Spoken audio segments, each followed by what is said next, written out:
Welcome to the Know Show. My name's Andrea Edwards. And my name is Joe Augustin.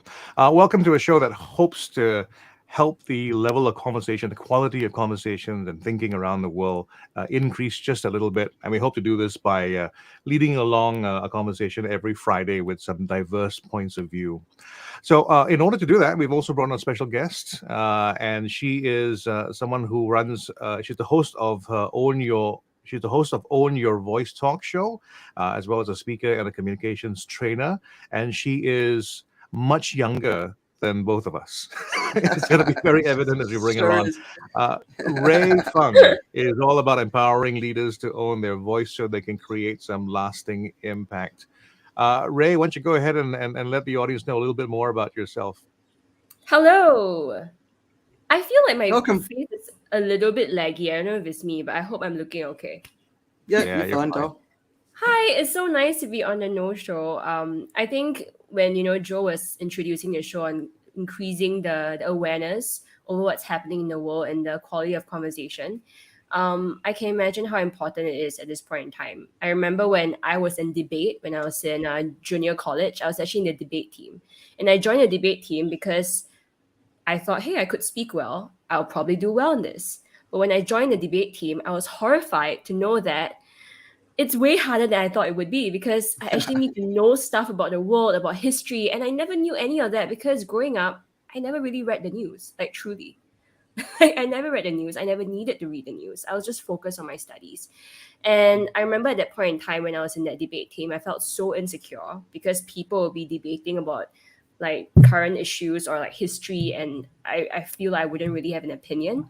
And that stole my voice away for a period of time because I thought that I didn't deserve to speak. I didn't deserve to have conversations or even talk about what's going on in the world because I didn't know enough.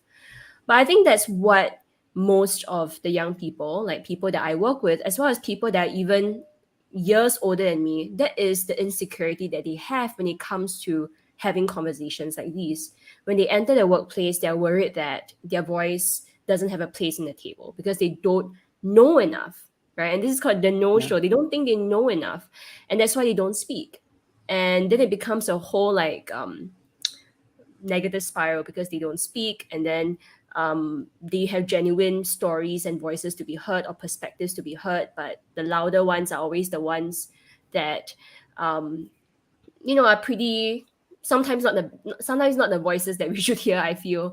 Yeah. And then they feel disempowered and they don't speak up, and that's exactly why I work with people on leaders as well as soon to be leaders, mid-level managers. How do they own their voice, acknowledge the value that they have to bring to the table, and with whatever knowledge and experience that they have, give their genuine perspective, so that the more they go into conversations like this, the more the quality and the diversity of the conversations would grow, and the more they would know, so that they can have higher level conversations as well.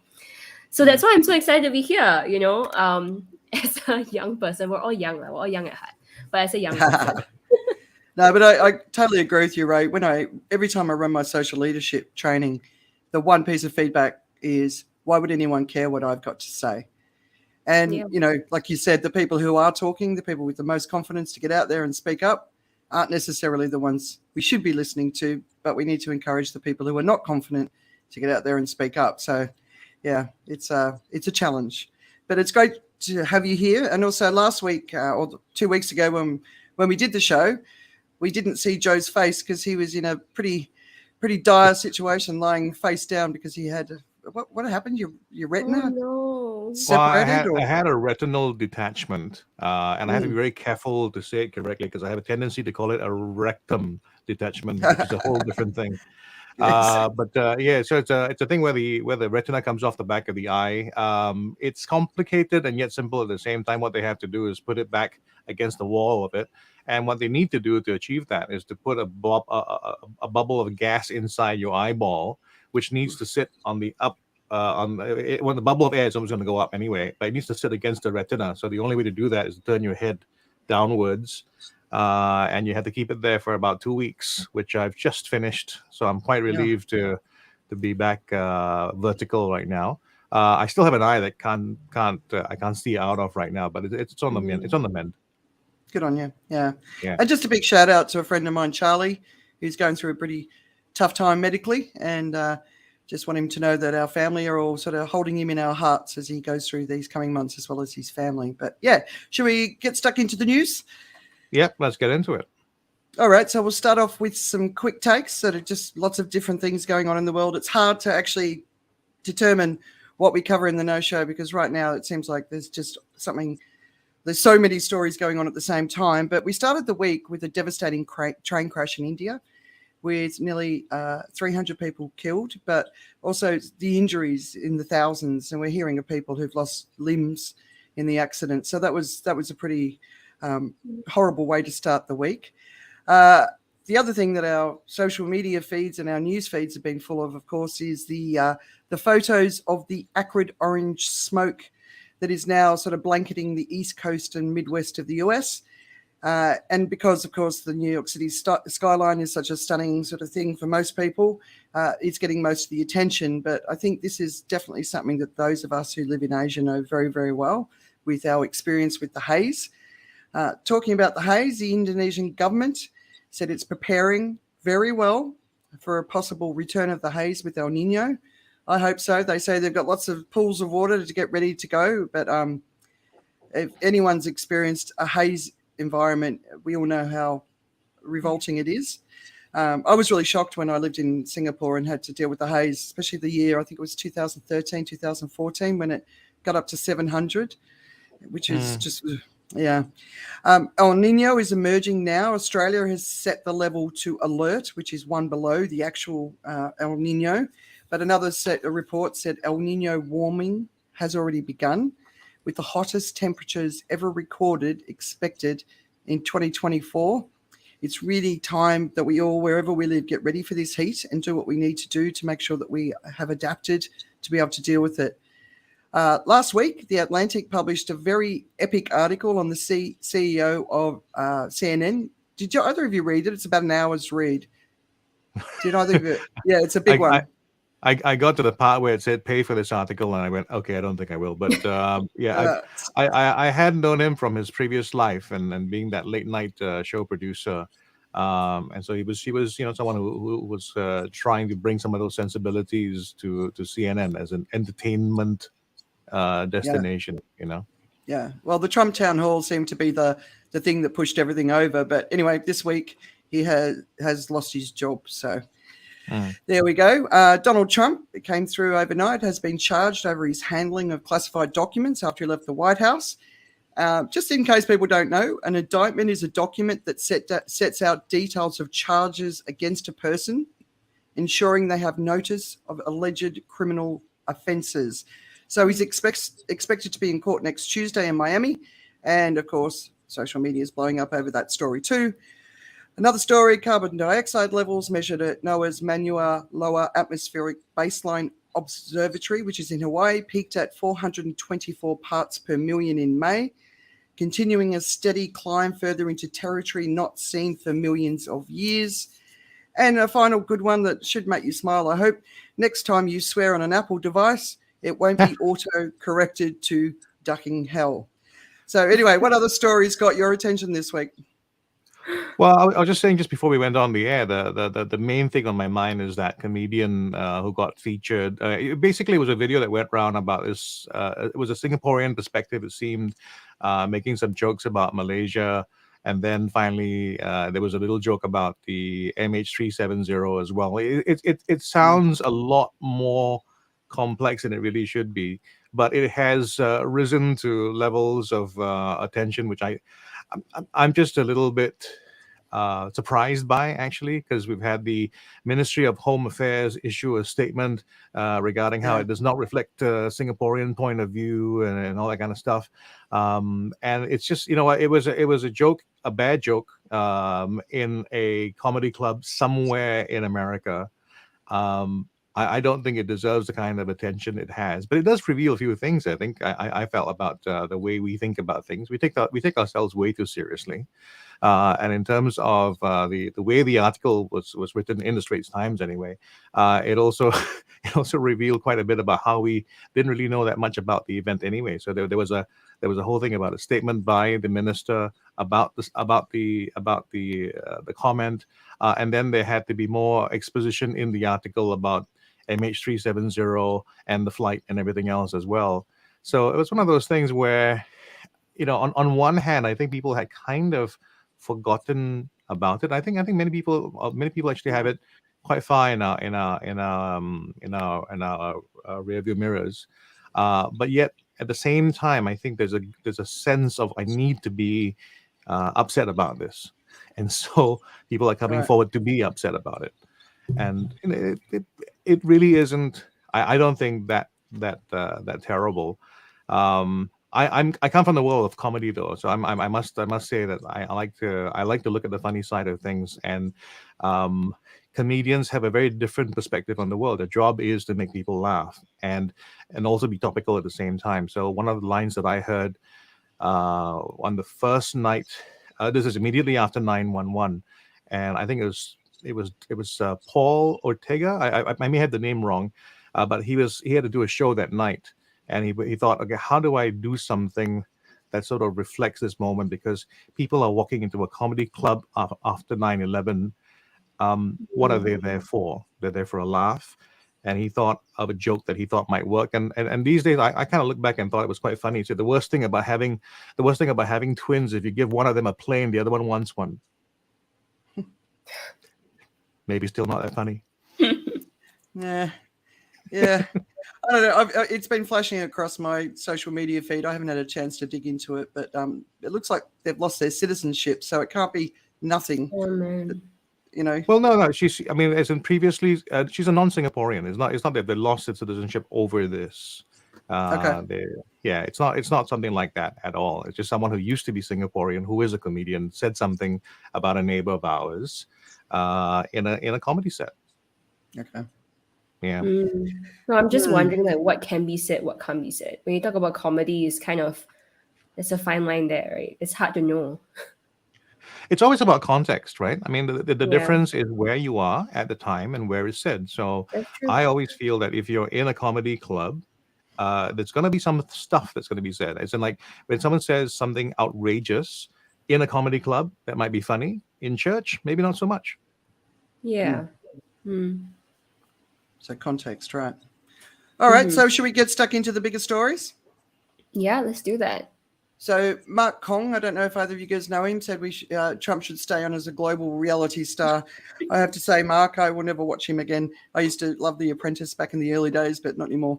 Anyway, okay. So sticking with America, there's been a really interesting story that's emerged in recent weeks and even months. So basically what happened this week is some video footage emerged that has a Florida lawmaker urging meeting attendees to tell fellow Latinos not to leave the state over the new immigration law that has been signed by DeSantis. He stated, the bill is 100% supposed to scare you. His name is Republican Rick Roth. I'm a farmer, and the farmers are mad as hell. We are losing employees. They're already starting to move to Georgia and other states. It's urgent that you talk to all your people and convince them that you have the resources, state representatives and other people that can explain the bill to you. And basically the summary was, here we have an old white man complaining about a cruel anti-immigration law, not in terms of what it means for the people suffering under it, but in terms of what it means for the farmers, himself included, who rely on some of these people for labor. So this is a big story because there's all this food that's rotting in the fields in Florida. In the New Republic, they said this is more of a political bill than it is policy. It does give more police state powers going forward to deal with immigration, but still, this is mainly a political bill. So basically, they're begging the people who pick the fruit and vegetables to stay. And this is followed after a whole bunch of Latino American truck drivers began rallying behind the calls to strike and not enter Florida, while thousands of workers and families have marched across the state protesting the bill and threatening to leave the state. So there's a mass movement of people out of the state, and there's people protesting in the state. So another sort of DeSantis sort of moment. Another really quick one, 3M, and we all know 3M because of sticky notes. As a business, they face an existential threat from lawsuits over allegedly cancer-linked forever chemicals that have leached into municipal water supplies, with the company's liability possibly hitting $143 billion for the cleanup alone. So Forever Chemicals, which is PFAS chemical, they're in things like, your frying pan, not non-stick frying pans, all the way through to cosmetics, and they don't break down naturally, and they can settle in the soil, water, and even in our bodies. One of the financial research firms credit sites estimate that they could be on the hook for $142.7 billion, and that's triple the company's value at $53 billion. So what's interesting, and this isn't any personal lawsuits or claims against the company, it's just for this, and it's also only just in the US, and Forever Chemicals have been found everywhere on Earth. So this is potentially, a very, very, very, very big case, and I'm interested to see where this one goes. Joe? Well, here's a story that you are all going to love. Executives in oil companies being given bonuses for protecting the environment. I again, because I have the perspectives that I do, I can see where they're coming from, but it just doesn't wash well. BP and Shell bosses are amongst the oil's execs who have been given some 15 million pounds for protecting the environment. All this, of course, is while they continue to do what they do, which is to pump oil and gas, which continues to pollute the environment and stuff like that. Well, I mean, I think if you've been watching this show, my view is one that is slightly mixed on this, in terms of how you can be a company that does something that's your main business, but you can also do something about the ill effects of it. I think this is better than not doing anything at all. It certainly isn't something that seems like the best of all days. You when you reward executives for being in this bad business. But if they're doing things to sort of improve the footsteps that they leave behind, maybe there should be something about that as well. But of course, a lot of people are very angry about it, and there's some executives who are getting some money for it. So it's the way the world kind of turns right now. Yeah. So Rae, on to you. Okay, so this is interesting. Like, I think it really talks about the power of social media and the news that we're highlighting. So this ex-Fox News presenter, Tucker Carlson, by the way, I didn't even know who this dude is because I don't really watch Fox News.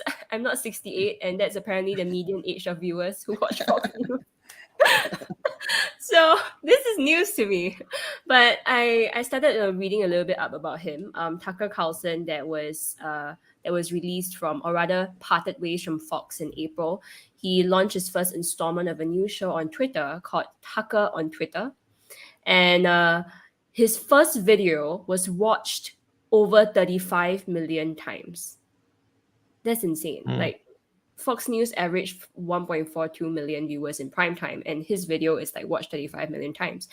And the show that he put on essentially is just an opinion-based monologue without any guests and without any evidence to back up many of his claims. So apparently he has been told by Fox News that he's in a breach of his contract when he released his first episode of that show on Twitter. And in his first episode, he expressed sympathy for President Vladimir V. Putin of Russia and mocked President Volodymyr Zelensky of Ukraine. And he accused the mainstream media of lying and wrapped up declaring that UFOs and extraterrestrial life are actually real. That's crazy. So, when I watched this, I was thinking, like, it's really dangerous for someone like him with such a huge following and influence, previously associated with a huge multinational like Fox, to be speaking without claims.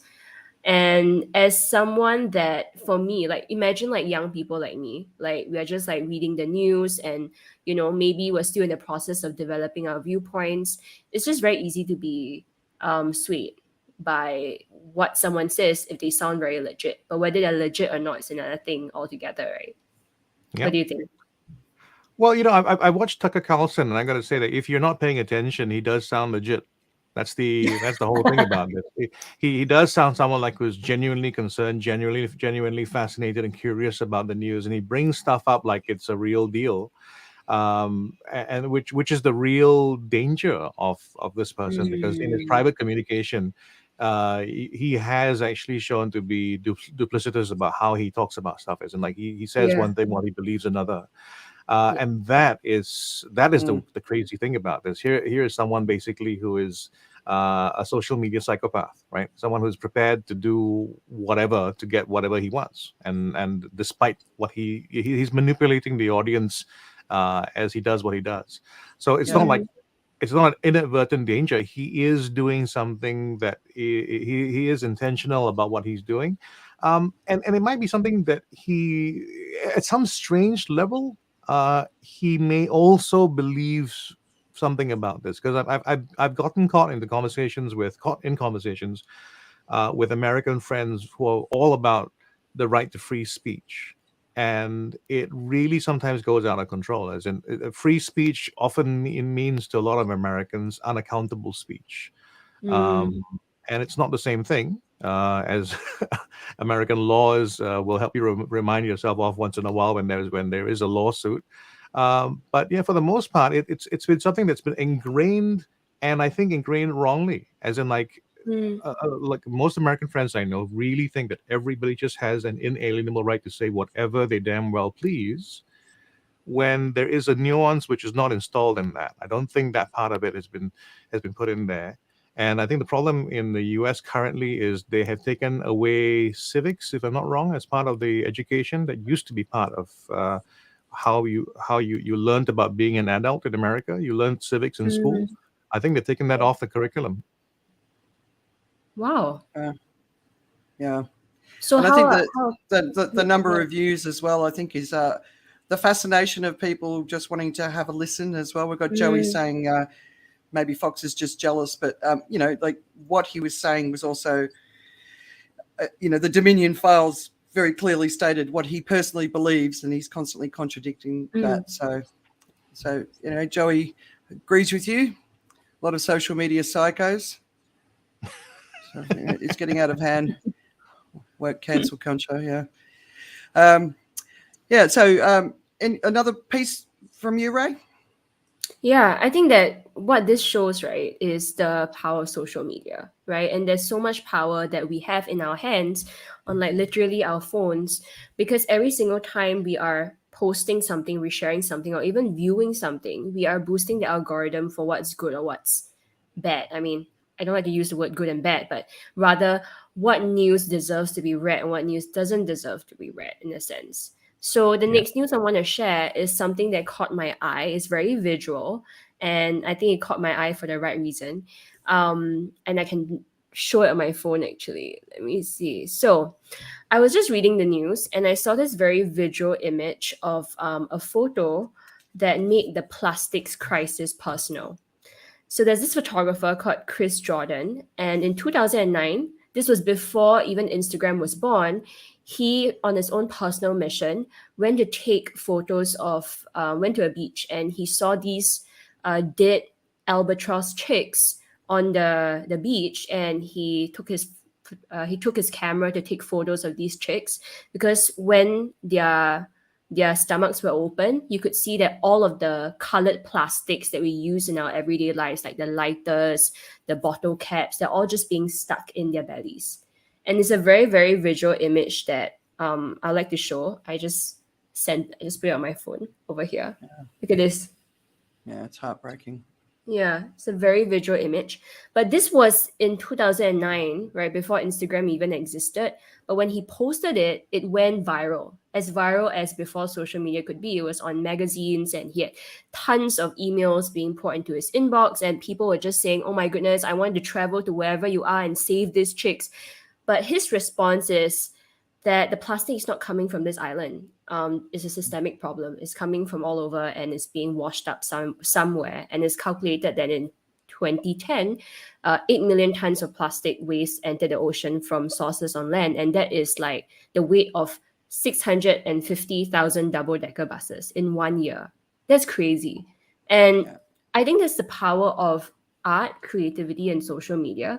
Because when you give me numbers like that as a millennial, I'm like, okay, it sounds like a lot, but how much is that? But when we look at chicks, I mean, living beings, and through the image, it evokes so much. I almost cried looking at this picture because, chicks are so cute. And you see the plastics in them, you almost feel like you want to save them. And like with this, there's so much power in art, creativity, and social media. And I just hope that more of us, especially people with creative passions, can use that creative passion to shine light on the issues that we need to talk more about in a very visual way, because that's where we can really create change. Like this photo, post it, share it, right? Give light and algorithm to this photo, because this is what you'll keep in mind the next time I want to use a plastic straw. I'll keep this in mind. You know what I mean? Yeah.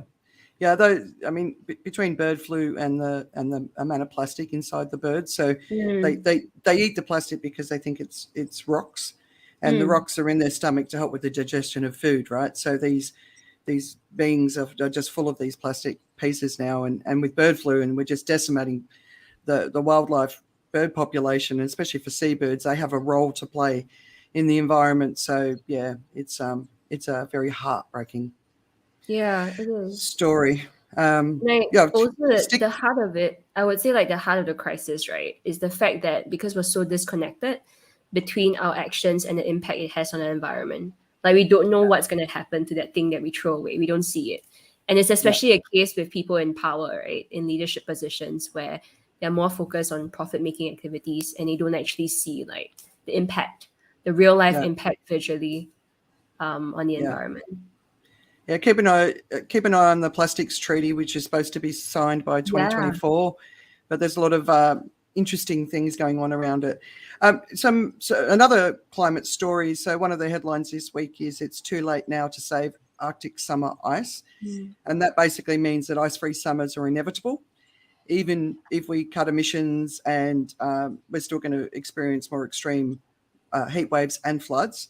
So an ice-free Arctic summer means that we're going to experience blue ocean events. And that means that the oceans will absorb more heat, which will result in more warming. So they expect the first one could happen by the 2030s, which is a decade earlier than previously thought. In Bangladesh, they have been forced to shut both units of its biggest coal-fired power plant due to a lack of coal. So India stocked up on coal before the heat waves a couple of months ago. Bangladesh has now run out of coal, and they're basically sweltering through these incredible heat waves. So just so you know, they're sort of hitting maximum temperatures of 38 degrees Celsius in the capital Dhaka. Oh my goodness. And that's a wet bulb temperature.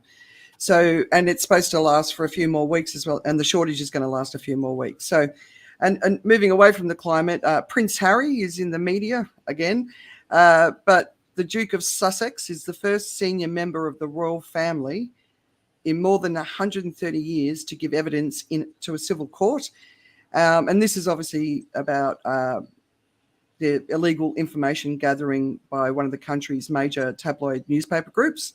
He's saying, if they're supposedly policing society, who on earth is policing them? I know a lot of people have very, very strong opinions about Prince Harry, but when it comes to this, I'm bravo, good on him. Joe? Well, you remember Mr. Bean, Rowan Atkinson? Some people don't know Rowan Atkinson, the person, aside from the character that he's known as Mr. Bean. So Mr. Bean is this bumbly, he's a bit of a doofus. Well-intentioned or not, he ends up making you laugh. But it's created by a fully qualified engineer, intellectual person known as Rowan Atkinson, who's done a lot of other creative things as well. So he wrote an article which, of course, caught the attention of a lot of people. And the article was essentially about how he loves electric vehicles, but more and more these days, he feels he's been duped. And he makes a case about the problem with electric vehicles. Now, the thing that I noticed about how this particular story is I read the actual article and I read the reactions to the article. And if you read the reactions to the article, you might not think it's the same article they're referring to, because everybody takes a different kind of emotional response to it. Rowan Atkinson talks basically about how he was an early adopter, always liked the idea of electric vehicles and the idea of lowering emissions, bringing it down to zero, but also talked about the cost of electric vehicles, the fact that the carbon footprint to create an electric vehicle is much, much, much higher than it is to create a traditional fuel vehicle. And in terms of how long you can use your vehicle as well, because of battery life and other kinds of aspects of other factors such as that, an electric vehicle might be actually environmentally not as friendly as people who buy them want them to be. And that was the case that he made, basically, that infrastructure-wise, it was always a bit more challenging to do things. Everything is coming along right now, but some things fundamentally are there, as in there's been a real push in terms of marketing to get a lot of electric vehicles out there. And the problem with that is that these aren't the best state-of-the-art vehicles as they could be in 5 or 10 years down the road. So what we have is we're going to have a population of not so good electric vehicles out there with these very heavy carbon footprints. And it's going to take up the space that is actually going to make that would have been taken up by these better, more efficient EVs of the future. So there's a kind of a series of unintended consequences that we're all going to deal with as well. So in our bid to rush towards the door to solve the problem, we may have created another bigger problem. So I'm extending a little bit from the thoughts that he had in his response. Of course, the pushback has always been about, yes, where the future is going to be, how it's going to go. There is something to be said about moving too soon on some technologies, and that's the thing that's always going to be difficult to do. You do have to move forward with technology, and the only way you can do that is by scaling, and by scaling that means getting a bigger number of customers as well. And it may take a lot longer for EVs to have the full impact that they could have in a perfect world. The other thing he talked about also is that maybe maybe EVs are not the answer. Maybe hydrogen should be the answer, because hydrogen as a fuel, and that's been around for a lot longer than EVs actually in terms of development. We had our own hydrogen fuel station here in Singapore as well. Hydrogen as a fuel is very interesting, because if you can have a machine that runs on hydrogen, the only byproduct that comes out of it is actually going to be water, water vapor as an emission. And the process of creating hydrogen is not quite as environmentally damaging as creating the batteries that we need to use in our EVs as well. So it's an interesting piece, interesting discussion. I think it calls out the politics of EV, because when people are on either, you're either on the EV side or not on the EV side, you're either there for fashion or not for fashion, but you get called out, I think, sometimes when someone says, okay, well, these are the facts. Does this match what you thought you bought? And I think that was the point that he made, that more and more he feels duped as well, because he bought something with certain expectations and is beginning to realize that maybe it's not exactly what he thought he bought. So the Guardian article that he originally published has actually been edited. So I don't know if you read the edited version or the original version, but the people who've come out against him are just like he's speaking all the talking points that the fossil fuel industry wants to be spoken, right? And then the hydrogen conversation is always a really interesting one. I'm certainly not an expert, but I follow a bunch of experts. So there's this idea that hydrogen is going to be a solution for transportation, especially personal transportation. And for a long time, I was like, that was the only opinion I ever heard. And then I started seeing in the peripheries these other people that were saying hydrogen is rubbish. And now a lot of the big sort of automotive companies are actually moving away from hydrogen. So it's just it's hard to find the truth of that message, because there's so much fossil fuel money behind the hydrogen message. So, every one of us is struggling to work out what is the truth. And when money's behind a story, like the fossil fuel industry, wherever they put their money, it's worth, going that extra mile to sort of uncover and find alternative perspectives, so that you can say, well, okay, so what are we really talking about here? And I don't think a lot of people put that sort of energy into those sort of things, right? Well, there is an idea that I want to try and encourage someone out there to try and work on, because Nikola Tesla actually had this idea ages ago, and it was basically free electricity out of the air. And if that project ever became reality, it would have put Westinghouse out of business. It would put a whole bunch of people out of business, and it never really was fully, developed, because how do you commercialize free? Right, the internet is a good example of this kind of problem. But Nikola Tesla had the idea: what if you put electricity in the air, and you could just take it from the air? Now, if you could do that, you wouldn't need batteries. You could do a lot more with power delivery. But the problem with that is actually the commercialization of it. How do you build that? How do you put a meter on that? But there are lots of ideas that may not see the light of day. The other idea, which I liked for cars, which again sounds like a terrible idea. I always like the idea for cars, for planes, because you can do it, but no one wants to. Nuclear power. Yeah. Nuclear power is, there's an interesting conversation going on around that. And Rolls-Royce, they're well into it. So, it's not going away. All right, Rae? I was going to say, I feel like just thinking about the EV conversation, as a consumer, it's so important for the government and people in leadership to know where they want to persuade people to, because from the consumer point of view, they will buy the one that gives them the most discount. So I was with a friend recently, and he was deciding whether to buy a normal car or an EV. But the EV had more discounts, and the government was he's an American friend, so the government was encouraging and giving benefits for people who bought EVs, and that's why he leaned towards an EV. So I think ultimately consumer decision really depends on the discounts they get, because not many people actually really think beyond, right? What this article was talking about, Rowan Atkinson. A lot of people just buy based on what gets them the best bang for their buck. Yeah.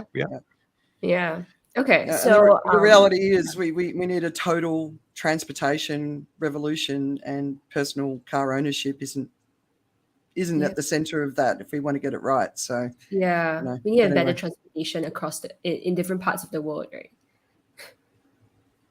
Okay. So Clinton said, didn't Bill Gates come up with a newly refined idea for us? He did. And then Trump was voted into power because he was going to build it in China. And it was taken, it didn't happen. But I think there's definitely movement towards that now. So, something definitely to keep an eye on. The problem is with nuclear power, of course, is water availability. And we're seeing that across Europe when the water is running dry. So we've got some other good comments coming in. Who killed the electric car? Right. So, there's some good comments coming in. All right, Rae. Yes. So on the same page of science and science moving forward, research, etc., a lady by the name of Kathleen Folbig, which has been called a baby killer, or Australia's worst mother, or a monster. She was released after 20 years in prison. So this story is actually really heartbreaking to me. I can't imagine what she's going through in the past 20 years. But basically, for 20 years, she has been in prison. She got released after being pardoned for killing her 4 children. In 2003, she was sentenced to 40 years in prison for the murders of her 4 children. And when she was convicted, experts actually called it, quote, demonstrably unreliable and misogynistic evidence that helped convict her in 2003, because all 4 children had died suddenly between 1989 and 1999, aged between 19 days and 18 months. And prosecutors alleged Miss Folbig had smothered them. And when we dive deeper, we realize that all her children actually died as a result of breathing issues or a seizure. But she always maintained her innocence. While her husband, Mr. Folbig, was initially interviewed and arrested as part of the investigation, he soon began helping the police build their case against his wife handing over her personal diaries and testifying against her. During the 2019 inquiry into the case, he refused to provide a DNA sample requested by the lawyers. And to this day, Mr. Fobic's lawyer says that he remains convinced of his ex-wife's guilt to this day. And this was exactly why she got prosecuted. And ultimately, it would be the advocacy of her friends and new findings from scientists around the world that saw her being freed. And right now, thankfully, she's free. And what happened was that a retired judge, Tom Bathurst, concluded that there was reasonable doubt over her guilt due to new scientific evidence that her children could have died of natural causes because of incredibly rare gene mutations. And after sequencing her DNA, a team of researchers and doctors, they created a genetic map and they used it to identify the mutated genes. And they concluded that there is actually a very, very high chance that her children actually died from cardiac abnormalities. And this was the case of science actually helping to free her. Yeah, I mean, when I read this, right, immediately I was thinking, firstly, the trauma that she has been through, like all these years being prosecuted for her children's death. And from a layman's perspective, reading this, I'm thinking, how can it be that they would be convinced years ago that a mother would kill four of her baby children, you know, and her husband would, end up like fighting against her. But thankfully, with research and with science and with advancements of the research in the space, they have found evidence that could prove that she can live, and like she has been released, which is good. Yeah. So this case was kind of like a bit heartbreaking for me, hearing and can't imagine what she has been through this entire period. Just losing four children, you just can't even imagine the grief, right? And Yeah. When I was reading it, it reminded me of the Lindy Chamberlain case, where it was a trial by media, and to this day, people still think that she's guilty, and I'm sure that that's the case here as well. But so for the two daughters and for the two sons, both the boys and the girls both had a specific gene mutation, that resulted in their death. So I'm glad, that she's gotten to this point where she's free. But yeah, terrible, sad story. So the problem with a situation like this is I understand how they could arrive at that conclusion. I understand from a story perspective how you could find yourself in that situation. You've always got to throw yourself back into a time machine and remove context, right? Because the modern day context makes it very easy for us to understand DNA mutations, sudden infant death syndrome, statistics, and all these different things. When you look back on things, you can go like, oh, how could they not have known? Remember we used to live in an environment which believed a lot of different things as recently as 50 years ago. All of that, which many of them those ideas and beliefs which have been just proven to be completely false, and even some of these ideas which were so-called good ideas. So you remember how Dr. Spock was responsible for raising so many of us, because it was the what to expect when you were expecting of its day. And it turns out it was a horrible guidebook, and it influenced so many of us in our upbringing as well. So wait a minute. What's his Dr. Spock book? Dr. Spock used to be everybody who had a kid. I think in the 70s they had they basically would buy Dr. Spock. Dr. Spock was the guy. He had a book on child rearing, which was very, very popular. He was the pinnacle. It was to happy families. It was to raising a child what I guess Sound of Music was like to happy families, right? You had a certain idea about this was supposed to be the way it was going to be. So when you have that, I can see how a parent who is one that may be more present than the other, maybe the mother is in looking at the kids most of the time and the father not as much, and without any other kind of real evidence, you go like, this one occurrence is rare, but four is really, really hard to imagine as a coincidence. Yeah. You know, that's how it happens, and that's the sad part about this, and which is why, you know, I do believe very much, going back to the idea that, you know, you need the people who are determined, who are artists, who are communicators, who help other people understand how some things can happen.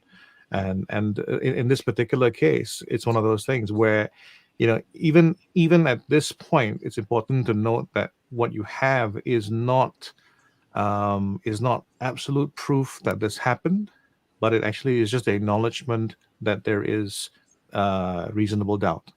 Mm. Mm. You know, so that's the way it is. So even with science, with medicine, it's the same thing as well. We don't know for sure if why anything happens, but we have a sense of why it might happen.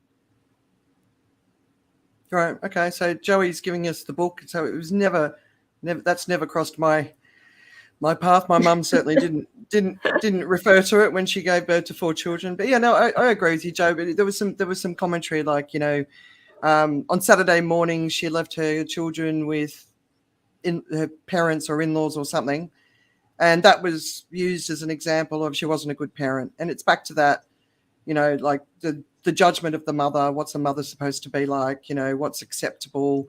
And you know, like, you know, it's all through history, the way that mothers are judged is a very unique thing, and that sort of comes up a lot about, you know, but from a scientific perspective, like, you know, it was back at the beginning of this century, so we already had DNA, but and you know, there was this rule: if one child dies, you know, if two children die, that's something that we need to be paying attention.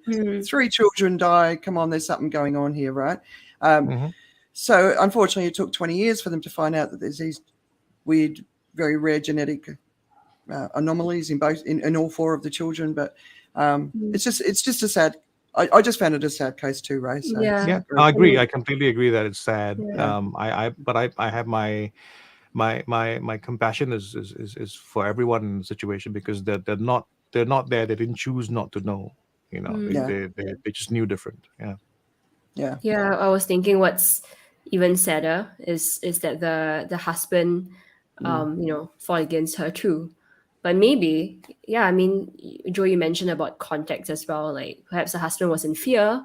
Maybe there are other things that we don't know about. Like maybe their marriage wasn't good. We don't know, right? Yeah. We don't know I'm what sure he was happened. convinced. I'm sure he was convinced by someone. You know, like if Yeah, if you were to put to me the same question and go like, okay, look, once, twice, 3 times, 4 times, give me a better reason. If you come back to me over and over again, your mind is going to change. You know, it's not as easy as saying that I am I can. You know, your vows can tell you that I'm supposed to do this, but at the same time, sometimes there's a point where your logic goes like it overwhelms. So, you know, I can see how that happens too. Yeah, of course. The devastation of losing 4 babies. yeah. Can't even imagine the impact that they would have on both of them, not just one of them, right? So, all right. So a couple of recommendations I want to, and they'll be in my weekend reads. There's a fascinating article on the BBC called "Inside the Taliban's War on Drugs: Opium Poppy Crops Are Being Slashed." So this is, you know, in a country that's suffering so much with drought, with famine. You know, it's a very desperate time. So I found that a very interesting one. And there's another story, catching the men who sell subway groping videos. Now, I know in Singapore, there's really strong, like if you get touched on public transport in Singapore, there's very strong response from the police. But across like Tokyo, China, Korea, I think Malaysia was on the list, Taiwan. There's this group of guys that are going out grabbing girls on the arse, and then they're hiding. So they're very discreet, and they're then selling these videos online. And one of the guys that got caught, and it's pretty horrible video to watch, but he's like making $10,000 a month from groping women. It's just like, you know. Anyway, it's not a nice one, but it's in there. And who is watching this? Like people who want girls, to, but well, yeah, people want to buy it, right? But girls, if someone grabs you on the ass on a train or anywhere, say something. Say something. Don't be polite. Don't question. Every single female I've ever met in my life has been groped, including me, right? Say something. Because the people who do it, they're very good at it. They're very subtle. And it's easy to question yourself, right? And go, well, that's not 100%. really, Yeah. it's not happening. That's not happening. It's my And imagination, well, right? what's crazy is like you think if you haven't been groped before, you would think that you will speak up when the time comes. But when it happens to you,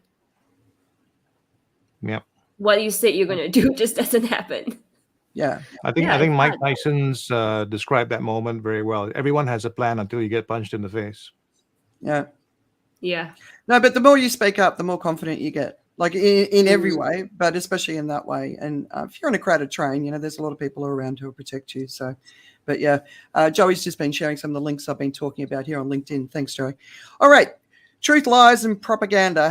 How do we know, right? And this is the world that we're living in, and this is only going to get worse. And next Friday, I'm going to have Andy Milroy, who's a specialist in cybercrime, and we're going to do a climate courage. We're just going to talk about this because I think it's a really important thing for all of us to get on top of. So, one of the big stories that broke this week, of course, was the blowing up of the Nova Kakhovka dam in the Kherson region, which is in Crimea, and this impacts both Ukraine and Russia. So I found this phenomenal. To provide some context of its size, the dam wall was built to hold back a body of water the size of 36 Sydney harbours. That's massive, right? Anyway, so it was blown up on Tuesday. It's unleashed a flood of water across the war zone. There's lots of videos being shared, including one today I saw where a 92-year-old was rescued, and then the Russian forces attacked the boat that he was in, and he had blood pouring out of his head. So lots of evacuations. It's destroying villages and endangering supplies of clean water, of course, crops. But it's also destroyed natural ecosystems and is considered an act of ecocide. But who's responsible for it? So, of course, Russia was blamed. Russia blamed Ukraine. Then apparently there was a rogue Russian general. There was a story about a Russian group who set bombs up on the dam for New Year's. So back in January, all the way through to the Ukrainians have overfilled it, and it's just collapsed. So what is it? And I think for me, one of the things that I always recommend is you can never get the truth if you only ever follow one source of media, because all media has their own bias. They're all going for a specific angle. So and every side in this case, they also have an agenda. So especially in a time of war. So blind faith is not a very good idea. The truth will come out. We saw, the gas pipeline that blew up last year, I think it was. Back in the day, yeah. They eventually tracked down video footage and they found the people. So this war, I think, is I believe is true, is one of the most documented wars of all time. But there's also this global team of volunteers, many of whom I think are acting for free, and they're just doing it because they're passionate about it. So they're data gatherers, and they're tracking every action, claim, and public statement. They're assessing every image that's being shared. They're debunking any war images that could be from like 10 years ago that people are saying is present. And so the collection is incredible. So the biggest thing that we can do to help ourselves make sure that we're not getting caught up is to give the story time, to give the people who work this stuff out time to work it out, because it's not click your fingers, we've got all the information. There's so much information here and so much data being gathered that it's going to take time. What do you guys think? Well, I think it's a real challenge because some people are more prepared than other people, if you know what I mean, in terms of like if for instance, there were to be some sort of a climate crisis happening in Thailand immediately, I think, Andrea, you'd be ready to jump in and do something because a lot of stuff has been wired into your muscle memory. You kind of figured out what you need to do and what you will do next. Much like, I guess, if someone, look, I have in my imagination, anyone trying to grope you right now, Andrea, is just going to end up on the floor and in an arm bar or something because, you're prepared for it. I'm too old now. It was when I was younger that it was more common. But my first trip overseas, I was in Egypt, and my ass was grabbed so many times. I was also in the army at the time, right? So I was the strongest I've ever been in my life. Wow. Man, I just turned around and punched these guys. I remember this one kid. in the museum in Cairo. I punched him so hard in the chest he flew through the air, and and then he got up and ran, and I started chasing him. I was the crazy woman, but yeah. Anyway, sorry, Joe. Well, yeah. So I mean, the idea basically is about this, about how we are prepared to react, and I think a lot of us actually walk around with pre-prepared reactions. We're set to go, where we're kind of wound up already, and so you have situations like someone crosses you or cuts you off in traffic and whatever it is, and these road rage incidents, for instance, I think they're acted out moments which you've thought about somehow in your past, right? We had a big story in Singapore just last few days. Has been about this cyclist who wound up climbing on top of a car, and then the person in the car ended up driving off with her on the car into the car park. Both have been charged, and both are. I love the way we talk about it in Singapore. Both are cooperating with police on their investigation. But I think what happens is that there is a lot of stuff that we imagine we would do. So sometimes when we have these kind of stories pop up, there is that initial reaction as well, where we're all rushing towards reacting and saying something about things. So we have a different a set of values that we're holding up. We like it's like the way it used to be when you saw a fire when you were younger. I think when you saw a fire, you try to put the fire out. Now I seriously think when you see a fire, someone goes like, "Where's my phone?" It's a different response to the moment. It's how we respond to the moment, and I personally believe it's always good to spend the moment to try and find out more about what's happening, figure out, and then take some action. But at the same time, you also carry a social penalty if you don't act straight away as well. If you saw something and you were deemed as someone who didn't take action and you were wrong about your caution about the moment, you're going to pay a price for it as well. So we're now. I feel that we're almost in a situation where there is this stress of what do I do right now? What's the right thing to do right now? Because there is the right thing to do, what I think will be the right thing to do, what people will capture me doing, and what people will say about what I'm trying to do. It's just so many voices that could potentially be in your head that you might end up not doing anything. Yeah, it's like Cindy. I know it's Cindy because somebody else referenced Cindy was robbed and grabbed and wasn't speaking up. And it's funny where we're going with this conversation isn't actually where I was intending us to go, which is completely fine, right? But was young and probably would respond differently today. So there can be, we can't expect how people respond, how people react. How judging that is not the right way either. Cindy didn't feel confident to respond to the situation she was in, right? I think like you mentioned, and like going back to what you talked about, like how do we know whether it's real or not? And Andrea, you mentioned like taking a pause, giving it time. I feel like that's so powerful because many at times we're such compulsive users of social media now, and when we look at news, it's just so easy on a click of a button to share it to a friend like immediately.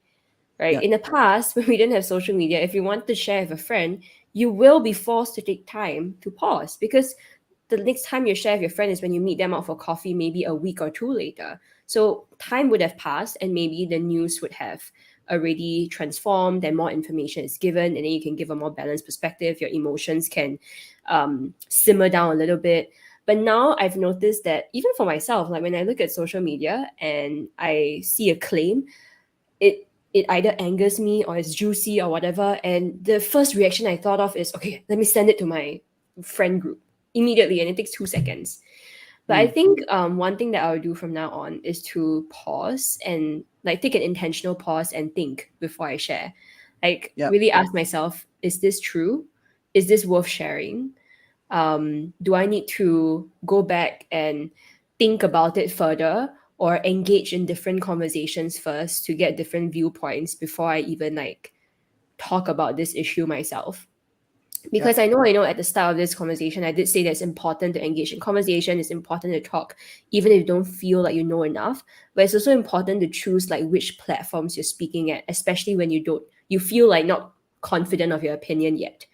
So Yeah. if I see a piece of news and I don't really have a strong opinion on it yet, like what I would do is not just send it to someone or rant my views on someone, but actually engage in conversations with and be open to diverse viewpoints. Because research also show that people are actually more susceptible to misinformation if it aligns with their pre-existing views, because there's Mhm. confirmation bias. So it's Yeah. important to be open to different viewpoints and hear from different sides of the story, maybe even from different people of different cultures and backgrounds before like even accepting that piece of news or sharing that piece of news. So that's what I would do. Like be aware of my emotions, Yep. intentional pause and think, and engage in conversation with diverse viewpoints. I think that Yeah. will help us defend against it. Yeah. Absolutely. The emotion comment you made is so spot on, because the algorithms of social media uh, are about outrage. Yeah. That's what's being pumped out, right? And we know that. And so we've known that for a long time. It's well researched, it's well documented, it's well represented. So I always say, if you have a strong emotion to a story, take a pause. But the other thing is also, if it's on one media source, go and see if it's on others. And because if it's only on one, that's, to me, isn't that's it's not validated. So it needs to be on multiple sources, and it needs to be on different sources. So whether you're right, left wing, it doesn't really matter. But if it's just appearing with one perspective, then go and seek the other one. You don't have to agree with it. You don't even have to like it. But I think it's important just to, if we want to gain control of the global conversation, then we've got to pay attention to what's wrong with it. So outrage gets more views, attention. The algorithm feeds outrage. So how can we participate in getting that under control? And that's on all of us, right, Joe? Well, you talked about how it the algorithm feeds outrage. Actually, the algorithm feeds attention, and we have ourselves to blame in the sense that if social media was for the dogs, every video would be about squirrels. It's about what catches your attention, and then the social media goes like, oh, okay, that's that. It doesn't go like, oh, this makes you angry, therefore I'll share it. It actually just goes, oh, this got your attention, and that's why I share it. So if I you don't know. if you I look don't at know if that's right. I don't know if you look look at your kids on YouTube, right? Mhm. They'll be watching something innocent, and before you know, they're watching hardcore porn. It takes them on a journey, right? And maybe not in Singapore, but outside of Singapore, it certainly does. So it takes you on a Yeah. journey, and I think that isn't necessarily. It's the algorithms feeding you. I think it's But look, testing. Yeah, the algorithm is testing you, and I'm sure So you end up on porn, or you end up on something interesting, right? And it could be like a lot of people are mad about this, and we're curious about how people are mad about things, or so it is really about attention. So if you take my idea back to just imagine the internet was dogs watching videos. It would lean towards whatever caught our interest. So the problem that I'm trying to highlight is actually we have a preoccupation. We're not skillful ourselves at regulating ourselves to have a sound emotional response to things. We lose our judgment, and like some legal systems like France recognize that there are things such as crimes of passion a lot more. um, we lose our heads when we're angry, and we have poorer judgment, and we make worse choices. And that is something that we fundamentally have to get better at, because if we got better at that, we could come to the point where we go like, oh, it's just someone, if you have a child, and you brought up children, there is a stage of your life where you learn to ignore the tantrum. um, and it's almost like we don't have that kind of gear in social media. We don't go like, oh, someone's angry, okay, let's just try and just be calm and examine why people are angry about this, and is it really worth getting angry at all about that? Can we make a comment that is just about observing it, or do we want to get angry as well? We want to belong. So if what we feel, it's a combination of things, right? So it's a combination of if other people seem to be interested in angry videos as well, I therefore feel it as my social sense. It may not be conscious, but I'm gonna go like, yeah, I should get upset about things. Which is why I find people nowadays getting very upset about a lot of things because they feel that they have an obligation to be upset. And when I try to get them to make the case of why this should make you upset, they're usually unable to. Hashtag FOMO. And then what happens is they Yeah. then turn their attention to me and get upset with me. Yeah, right. All right. Rae, any more points? I mean, just agreeing with Joe, FOMO. Yep. You feel like you need to be included. Yeah, so pay attention to your emotions. Strong emotions are a sign to step back, take a breath, have a look around, do a search, find out what's being said, get other people's perspectives. The other thing that I find really important, especially on the big stories, is give them time. Real news isn't rushed. These big situations like we saw with the bombing of this dam in Crimea, this is a massive story with massive implications, including nuclear. And I was just reading today, they've got 3 months of water supply in the nuclear plant to keep the fuel rods cool. But, it's a big story. Find experts in nuclear technology rather than your best mate. Read different opinions, really try and stay open-minded. Also challenge your own assumptions. And if it sounds too good to be true, that's always a good sign to dig deeper. So. And there's one more thing that I want to share, which is instead of just consuming, remember to create as well. So that means like instead of just consuming all that news, take time away from the noise to actually ask yourself, like write, journal, converse, create your opinions of what you think about the matter. Because otherwise, we're going to be stuck in that dopamine hit of consuming news. And actually there's so much dopamine that we get from looking at news and swiping at news and clicking on this. Like every minute there's a new social media post out. Every hour more, there are multiple headlines out there, and it's so easy to get addicted by just reading. But what we're missing sometimes is just taking the time to think, like to pause and think and actually ask ourselves, like, what do I think about this? Because otherwise, if we don't do that, then our opinions is just going to be created by the media and what the people who write the media want us to think. And then we lose like originality and actual original opinion. So don't just consume, remember to create. I think that's very important. Like take time out in nature and just like be alone, create. Yeah. I love that. All right. What's keeping you guys distracted? Joe, do you want to start? I've been following a podcast which is called No Such Thing as a Fish, which is it's a great podcast by the people who produce a series called QI in the UK. QI is quite interesting, and it is a panel show where people just talk about fun, interesting, crazy ideas. And so what they do is every week they come together and they share a fact that has caught their attention for the last 7 days. At least that's the premise of it. So the 4 presenters and they go off in all kinds of different tangents and directions. But it's what happens when you get a group of researchers together sharing as much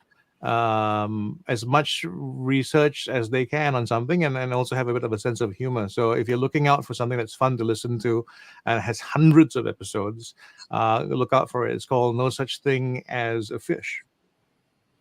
All right. I like it. All right. Just before we go into you, Rae, I've got to say thanks so much for all the contribution here in the comments. There's lots of great comments. We can't see everybody's name, but really, really, really nice to see the participation. So, Rae, what's keeping you distracted?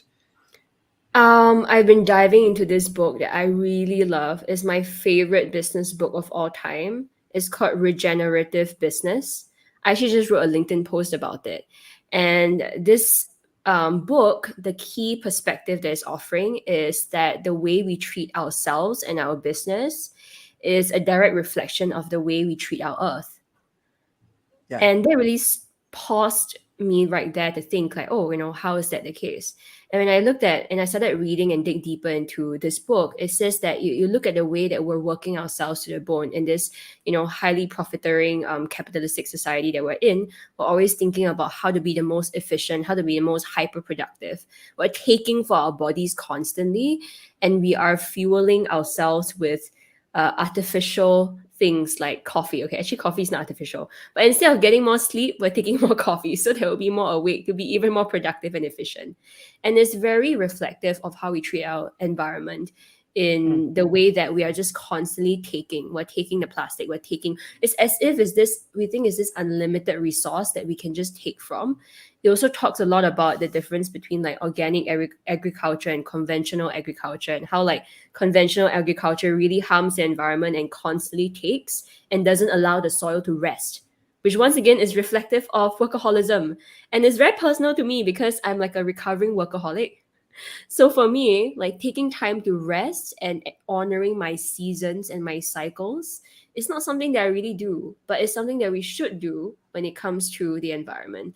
So I've been really loving this book, Regenerative Business. I highly recommend it. I think it's not just a business book, but it's also like a life book. How do you care for yourself, and how do you honor your body as you honor the environment? Yeah, so that's a really nice book. Regenerative Business is written by this lady who is a business coach, Sam Garcia, and she lives on an off-grid farm in Maui, and she's married to a farmer. So it's like very on brand for her. Wow. Yeah, nice. I liked what you were saying. When I was in Chiang Mai and Chiang Rai a couple of years ago, I saw the evidence of the farming, the fast farming, where just pull it out, burn it, plant the next thing, and the impact that it was having on the environment as well. So I thought I thought your post was amazing. So go and follow Rae on LinkedIn. I finished watching this series called The Days, which is about the Fukushima nuclear disaster, obviously back in 2013, I think it was.